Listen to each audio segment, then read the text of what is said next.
Hello, everyone, and welcome to the NBA and NASCAR Power Half Hour. I'm your host, James McDaniels, and we have got another great show on tap for you guys today. Now, I'm very sorry, guys, I have not been able to do my broadcast the last 2 weeks. I've been recovering from ear surgery. They have a special word for it. I can't remember what it is, but basically, it's where they had to take a piece of my skin and fix a hole in my eardrum that was caused by a long lost ear tube. So my ear's still recovering. We've got another week before sports broadcasting camp comes through LA, which I cannot wait for. So I'll tell you guys about that in a minute.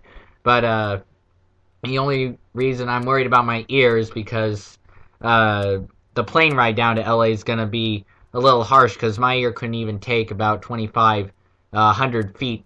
But enough with my ear. You're here to listen to some sports. So first I'll go a little bit into sports broadcasting camp. Now, I don't know if this is going to be my last show before going to the camp. I mean, we'll see. If I post another show, then you guys can listen to that. Probably it will be the Extra Yard or another NBA NASCAR Power Half Hour. But we're getting very close. We're 1 week away from sports broadcasting camp in LA. I am very excited about it. Robert from National Sports is going to be there. Cameron Sadeghi is going to be there as well. They're actually picking me up from the airport, so I am very, very excited to go to this camp and to see the big people in the industry of broadcasting, sports broadcasting, see the stadiums, the VIP experiences and those things, seeing the games, just being around, and then being around all the other people that have the exact same love and passion that I do.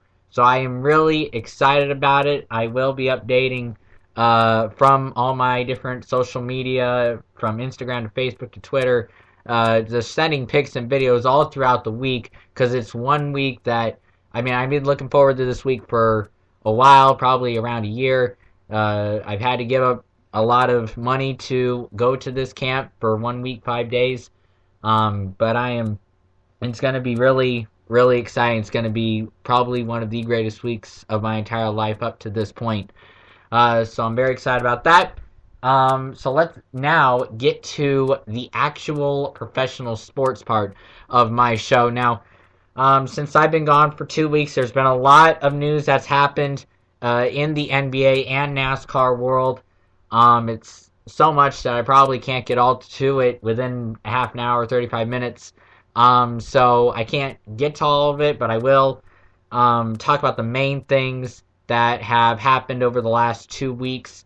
There were 2 players in the NBA that were amnestied, that were pretty big names in the league, so I will tell you where they ended up. I will give you an update on some of the bigger names that were either traded or signed as a free agent, or just had anything to do with any type of transaction, so I'll go over all of that. Surprise was Steve Nash. I found this quite interesting. Steve Nash, he's going off to play another sport, and I think if you know Steve Nash very well, you can probably guess what it is. He's not leaving the NBA, don't get me wrong. The one of the greatest NBA sisters of all time, and Steve Nash, is not going to leave the game that got him that very record of his, but he is going to at least try out and play a few games with a team in one of these other sports. So I'll go and talk to you about that. Metta World Peace. There's news about him. He is actually one of the players that did get amnesty that I'm going to talk about. But not only that, he's going to get a new nickname. Now, it's not a legal name change like he did from Ron Artest to legally changing it to Metta World Peace, but it's a nickname. I'll tell you who he's asking for help in helping him pick a new nickname, and we'll eventually see what comes out of that. So we'll talk a little bit about that.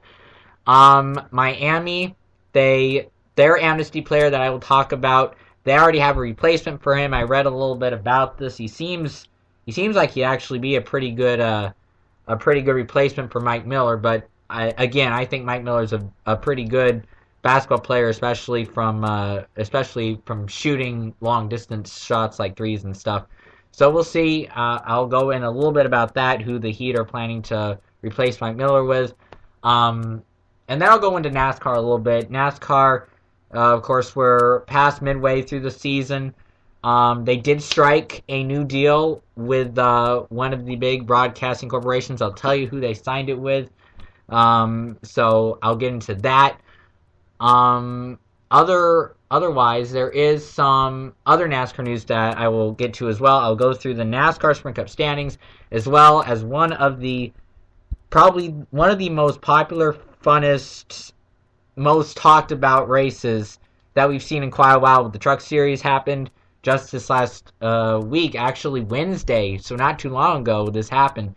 So I'll talk about why this race was so special, and just why everybody got so hyped up about it. And you know what? When I hear all this hype, I know exactly why they're hyped up. So I'll talk about that as well. So, I mean, we've got so much to get to. So I got to stop talking and getting you all hyped up for this. So now let's get into the action.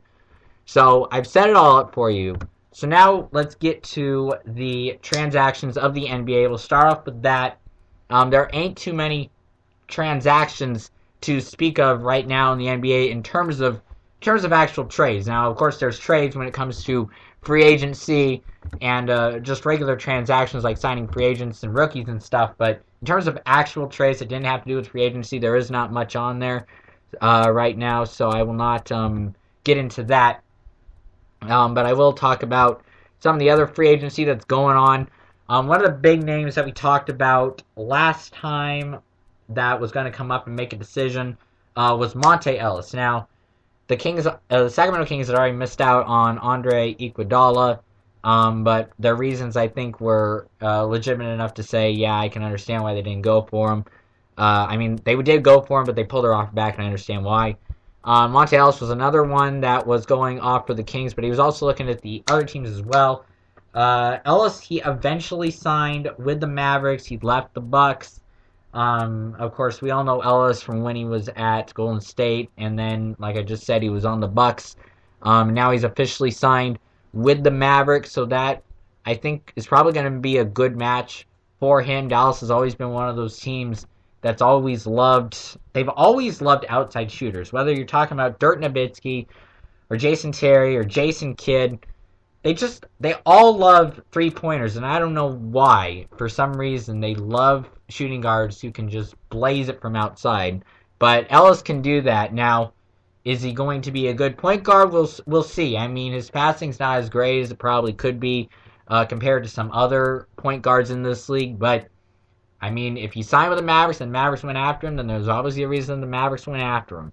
So, it may be a risk, but we'll obviously see what comes out of it with Monte Ellis, because he definitely is a very good player if he finds the right spot. And that's the same thing that I said with Dwight Howard. Howard, he just wasn't a fit for LA, and in my opinion, he was not playing his hardest for LA specifically because he did not want to play there. And he only played bad to make sure that he got traded to a team and to a fan base that he would really want to play for. And Houston is what he found, what he liked. He has a whole new aspect, or his new vision on his NBA career. He seems very happy. His comments are happy about Houston. So I think the same thing applies with Dwight Howard. You got to find the place that makes you happy, not just for the money, but again, for the fans and your teammates and the chemistry and everything. So, again, I can't go too deep in the Monte Ellis situation because I don't know too much about it. But, again, Monte Ellis has signed with the Mavericks. 3 years, $25 million is what the report is saying. All right, so let's get to some other big names that we were talking about. Now, I'm trying to find my article here, or an article here on Greg Oden. Greg Oden is another free agent who's been coming up in the news lately in NBA free agency. This guy, I guess you could call him a veteran, but the amount he's played in the NBA doesn't really qualify him for veteran if you're talking about the last 4 or 5 years or so, because Greg Oden has not played an NBA game since December 5th of 2009. The date of this show is July 27th, 2013. So this guy has not played for 3.5 years. He has not played a single NBA game in 3.5 years. So, and he's only 25 years old. So, I actually misread it as 35. So, I guess he's not a veteran at all. In fact, he's almost barely even a rookie at this point, unless he was drafted when he was 19 or 20. But anyway, Odin is one of these players that for some reason, I mean, Odin does have talent. I mean, we've seen him play. Odin does have the talent. He's kind of almost, he's one of those players that he can come out and be a great player. He just hasn't been able to show it due to, I actually can't remember what Greg Oden was out with, but point is he can play great basketball when he's playing the game and when he does it at his best. So apparently for that reason, there's a whole bunch of teams that are willing to take the risk on him. The teams that have currently been looking at Odin include Miami Heat, the San Antonio Spurs, the Sacramento Kings, the Atlanta Hawks, the Dallas Mavericks, and even the New Orleans Pelicans are getting on this Greg Oden free agency / signing, stuff like that. In fact, they're calling this that if Greg Oden can come back and make himself a success at this will be one of the biggest unprecedented comebacks in recent NBA history. That's what some analysts are saying, and I won't disregard that. Again, he has not played for 4 years, or actually I should say 3.5. I'll give him the benefit of the doubt there, but still, he has not played for 3.5 years. He can be a star, so it is totally worth the risk. Will that 3.5 years really have hurt him, or will that 3.5 years somehow, some way helped him and it'll be even better than what people are thinking? Or will he be exactly what people think he can be? I mean, we'll see what he comes out with. It's just like else. You got to think of which team he wants to be with, what team he works with chemistry-wise. You got to think of the whole story. So Odin, he's going to, according to the report that I'm reading, that came out today, he will likely pick his team by Monday or on Monday, one of those two things. So we should know by Monday, based on this article, what Greg Oden will decide to do and what team he will select to become a member of. So that is the Oden story for you guys. Now I want to hear your comments on Greg Oden. Is he going to be, wherever team he's going to go to, will he make this great unprecedented comeback that some are saying he'll do? Or is he going to do like others are saying and be a complete failure and be a huge risk that ultimately goes to fail big time? I want to know. Comment on my broadcast after this and let me know what you think. So some other big players that were on the transaction block had been Nate Robinson. He signed with the Denver Nuggets. Of course, Nate Robinson has played for a few different teams. Last team he played for was the Bulls.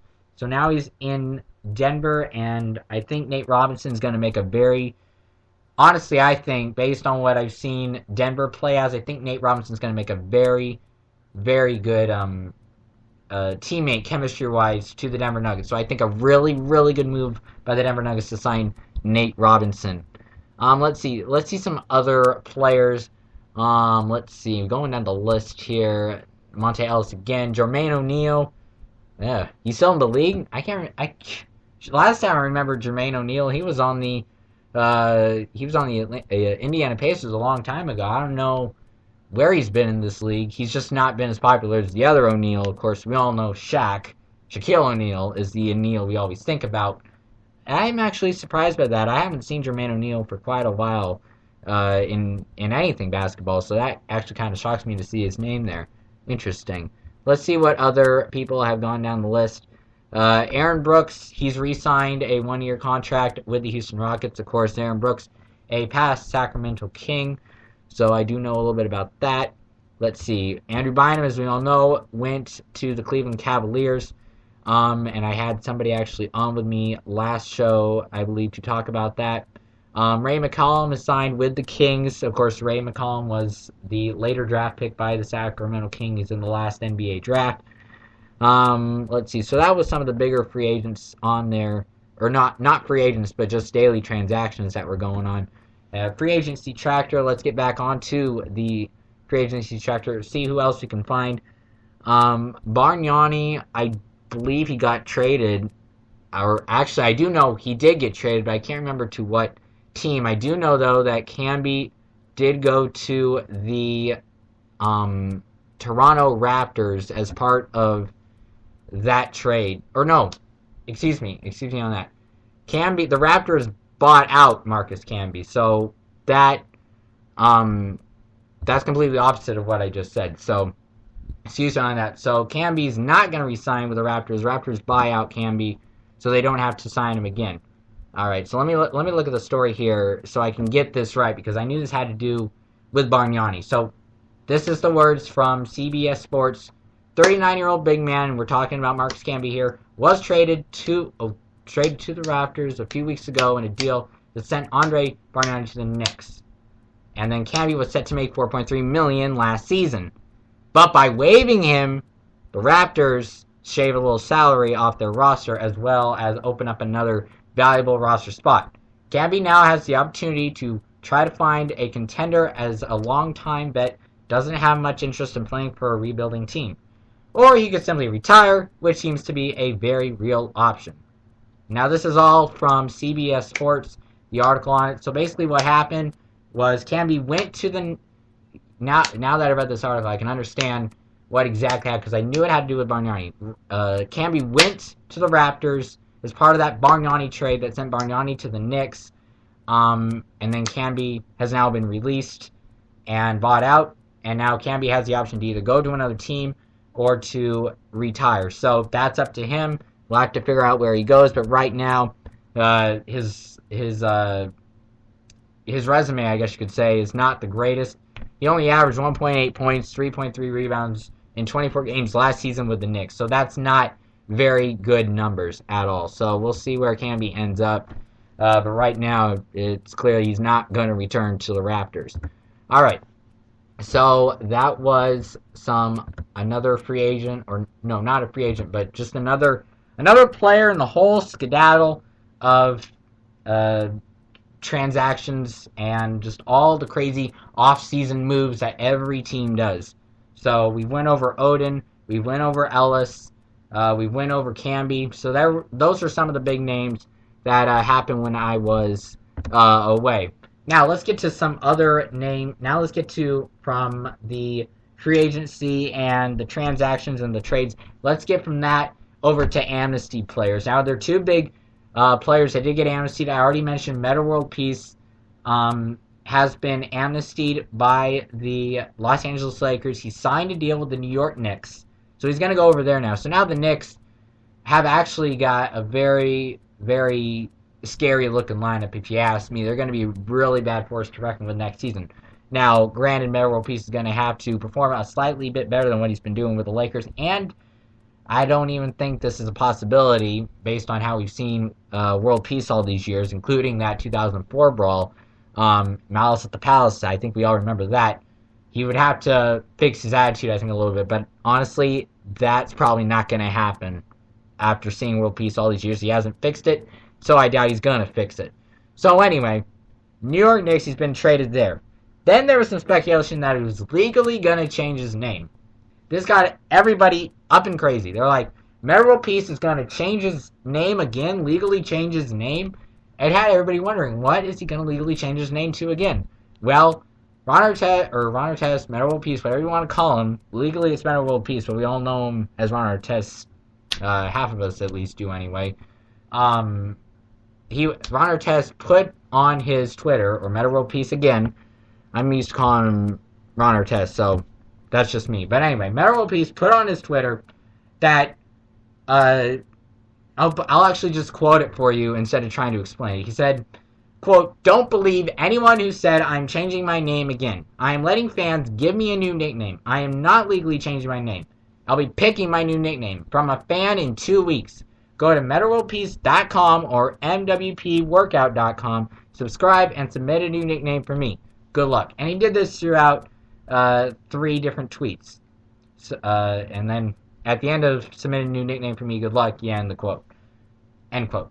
Anyway, so it was out between 3 different tweets, and I find it very interesting that Metta World Peace his profile picture is the picture of his book that he released. Now, I don't know if that's I I still don't think it's a great move that Meta World Peace did that book. I don't think he's going to make a ton of money off it. I mean, again, he's trying to say that he's Meta World Peace. He's peace, but he's everything but peace. He gets very emotional in terms of angriness and stuff like that. And he does everything to cause anything but peace. He causes chaos. So I don't know, again, what is up with Meta World Peace. He tries to make it look good, but inside when it comes down to the game, he gets really, really rough. So again, I don't think the name fits him. But anyway, that is where Meta World Peace is now. He's going to have to try to find a nickname. So EOB has already came out with a few suggestions on what his nickname should be. And honestly, they're pretty funny. Some of them are pretty funny, and then others are, kind of legit. I'd say you should give him a shot. So a funny one may be like Sir Missile-Lot, or Mr. Punchy, or Sharp Elbows. And then maybe serious ones would be like Ron, or Ronald, or Ronnie. All those Ron Artest, oldies. Meta World Peace, or Meta World Star, I should say. Peace Sign, Queensbridge, Meta Amnesty Peace, Kobe's old teammate. And then anybody else can say whatever they want, but that's already some funny names, funny and serious names for Meta World Peace. So we're going to see how it comes out. We'll see what name he chooses. I cannot wait to see what name he chooses, because he's going to choose, I think he'll choose one that you can understand it, but at the same time doesn't hurt his reputation, but at the same time is funny. We'll see what he chooses. But right now, it's just out there. Just submit something Meta World Peace. I can't wait to see what he chooses. Alright, so that is Meta World Peace. So that's one amnesty. Let's go to the other amnesty.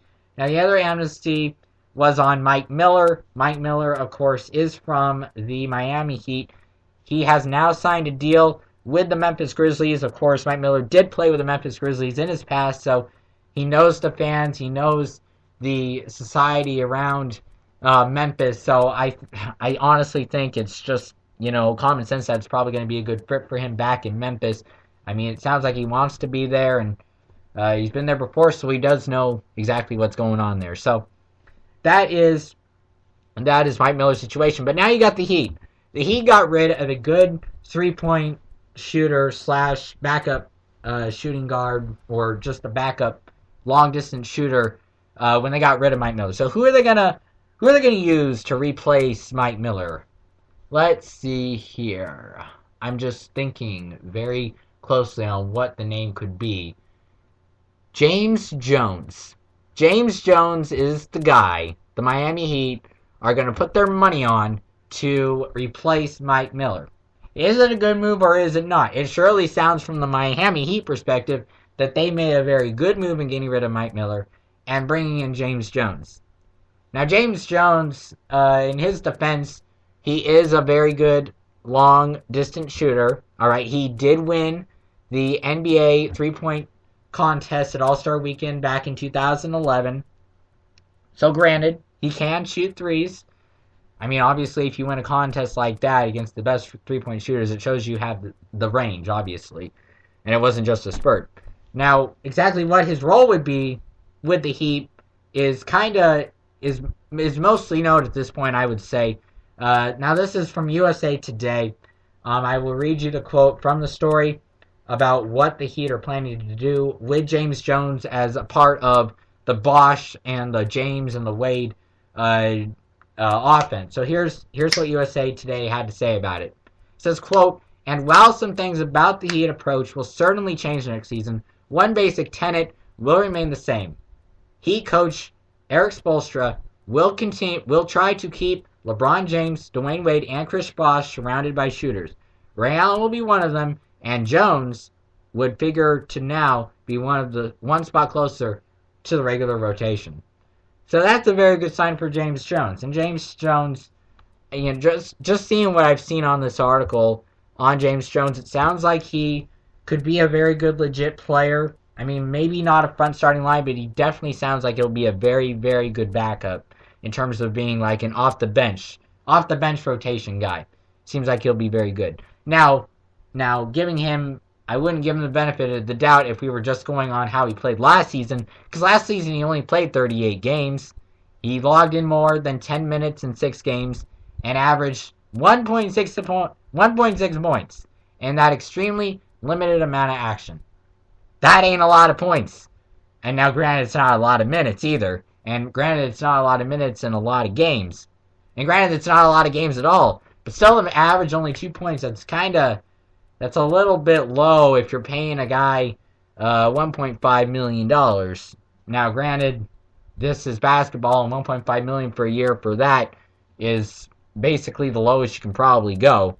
Or, I mean, you can go lower. You can probably go into 800,000 range, but $1.5 million for 2 points a game, and with 6 games going 10 minutes longer, or 10 minutes long at least, and then you only play 38 games overall. I mean, $1.5 million is probably acceptable to both the team and to the player. So, James Jones, if you go off last season's stats, I don't know if he can do it, but based on what everybody is saying, and James Jones is saying himself that he, I'll actually read you a quote from Jones so you can kind of get his perspective on things. So this is what he said. He said, quote, "Truth be told, I'm driven if I'm not a staple in the rotation. Being a reserve and helping the team in any way possible, I'll do that because that's my job. I'm always pushing and driving, trying to reinvent ways to motivate myself because I want to play. And that's my competitive nature. But I also want to win. There's a balance that you have to strike." So, there, granted, he sounds like he'll be all right coming off the bench. So I like that kind of a player. I like a player that they're not going to be upset coming off the bench. Because even if you come off the bench, you're still going to get good playing time. At least it sounds here in Jones's case. So we'll see what happens. I mean, that's all we can say. It's just like any risk that I've stated anywhere in this broadcast or in any previous broadcast. It's all about risk at this point. And if it pays off, you're going to pay off big. And if it fails, you're going to fail big. So it's either go big or go home. In Jones's case, I think he's either going to be not the next star, but he's either going to get into that rotation or he's going to be a big bust. I don't see any median in between that based on the prior stats that he's had. So we'll see about that. All right, and then finally, let me check my time here. Oh crap, I'm already at 27 minutes. All right. Steve Nash.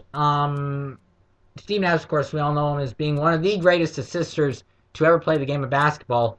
But how would you figure Steve Nash playing the game of soccer/football? And by soccer/football, I mean soccer to everybody here in the United States, football to everybody else around the rest of the world.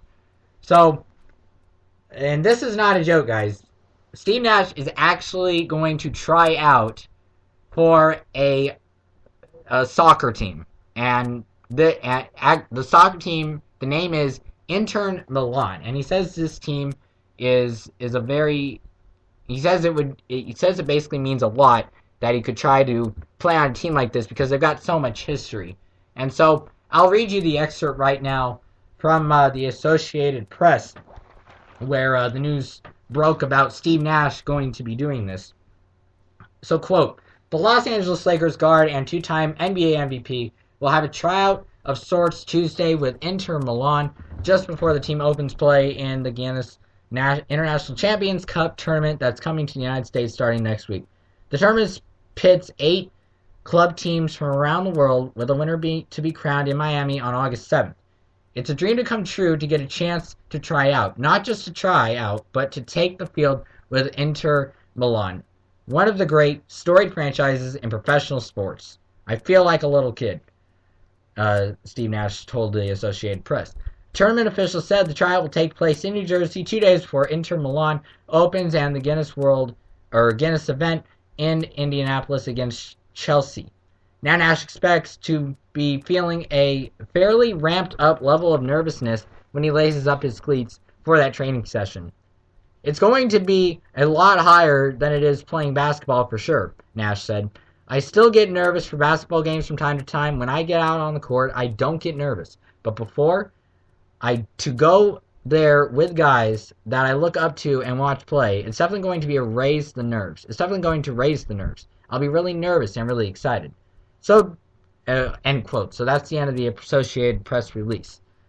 But, again, this is not a real tryout. Again, he's not going to leave if he gets accepted and the people are blown away by his skills. He's not going to seriously go and make soccer his new career. This is only for the short time when they're going to be playing in their North American exhibition tour, and then, of course, he's going to be back on the basketball court. So, basketball fans don't got to worry about Steve Nash going anywhere. He's just going to be playing soccer basically during the off season here. So, I mean, if you want to do that, you can go and try to get tickets and watch Steve Nash play soccer with Inter Milan. Now, that's, of course, pending on whether they like his tryout come Tuesday. So, keep up with that news. I think it'll be quite entertaining. So, finally, before I end this broadcast here, let's go over to NASCAR. Very, very big weekend in NASCAR on Wednesday. NASCAR did something that they have not done in 43 years, and that was go race on a dirt track. Last time they did that, they went to the North Carolina State Fairgrounds. That was run by Richard Petty back in 1970. And now back on Wednesday, Austin Dillon wins the Truck Series at Eldora. Now, of course, Eldora is one of the biggest in terms of most popular, and I guess you could possibly even say world-renowned sprint car racetracks in all the United States and maybe even the world. So, and Eldora, we all know Tony Stewart and how he does very well there when he races sprints. That's like his home track. So, he didn't win the race. Austin Dillon did. Austin Dillon won the race here at Eldora, and a lot of fans gave a lot of positive reviews, said one of the best races that they've seen in quite a long time. And now they're saying that the fans are saying that they need at least one dirt race every year now with NASCAR nationwide. That's how much they loved it. And this was only one time in the last 43 years that this has happened, and already people are saying, give it to Sprint Car, give it to Sprint Cup car, give it to nationwide cars. Don't just do it for the trucks every year. Make it an annual event. So obviously the fans are loving it. So I think I might as well suggest that NASCAR does that and makes dirt tracking at least one race every year in each of the individual sports, because it would definitely be a blast, and the fans have already got a taste of it, and they love it, and I'm not surprised by that either. I mean, just looking at those cars go around, it's kind of crazy. Now, of course, this race was a little bit different than most races in terms of how you formatted. The format was a little bit more like what you would see at actual sprint car races. So, I mean, I know it's after the fact, but this is how they qualified. And, of course, regular qualifying, you go out there, you qualify, boom, boom, you're done. And then the higher up positions that did not make it through can be based on owner and driver points. So anyway, this is how they did it with Eldora. So qualifying, 2-lap qualifying determines starting position for qualifying races. And then they have a bunch of different qualifying races that you do, 5 qualifying races in total. And then they have a last chance race where a few more guys can come in. And then they had segments where it was 60, 50, and 40 laps. So a total of 150 laps in total that they raced at Eldora. And ultimately, Austin Dillon would be first across the line on a green light checkered on the 40 laps, on the final 40 laps of the race. So that's that. And finally, I'll leave you here with the standings for the NASCAR Sprint Cup Series. Right now, Jimmy Johnson has a very comfortable lead of 56 points over Clint Boyer. Then it goes down to Carl Edwards, Kevin Harvick, Dale Earnhardt Jr., Matt Kenseth, Kyle Busch, Greg Biffle, Brad Keselowski, and Casey Kane round out the top 10. Right now, the 2 wild cards go through Martin Truex Jr. and Tony Stewart. Both have 1 win this year. Very, very crucial when you're in the top 20 between 11th and 20th place, as those wins are the biggest factor in telling whether you make it or not. Now, Jeff Gordon, he's right in between Martin Truex and Tony Stewart, who are 11th and 13th, respectively.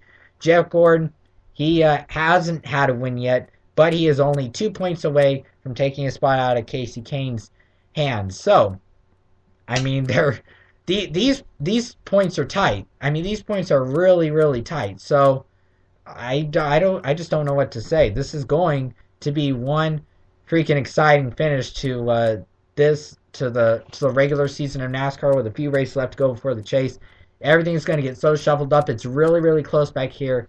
So I'm really, really excited to see who's going to make it this year and who's going to be out on the basis of either a win or points. Because right now there's only 7 points separating 14th from 10th right now. It is that close. So that's your standings from NASCAR, and this has been my edition of the NBA and NASCAR Power Half Hour. I'll see you guys next time with another edition of this show, or possibly an edition of the Extra Yard. Now, I'm sorry, guys, if this episode sounded a little bit. I'll just know it didn't seem as professional of a show. I'm sorry if it did sound like that. Like I said, I've been away from sports for about 2 weeks, so I've been trying to catch up a little bit, but I was still kind of off. Hopefully, but once I get to next week and sports broadcasting camp comes down, I'll be right back on track. But I did what I did best, and I hope to see you guys next time. And until then, I hope you have a good one. Good night, everybody.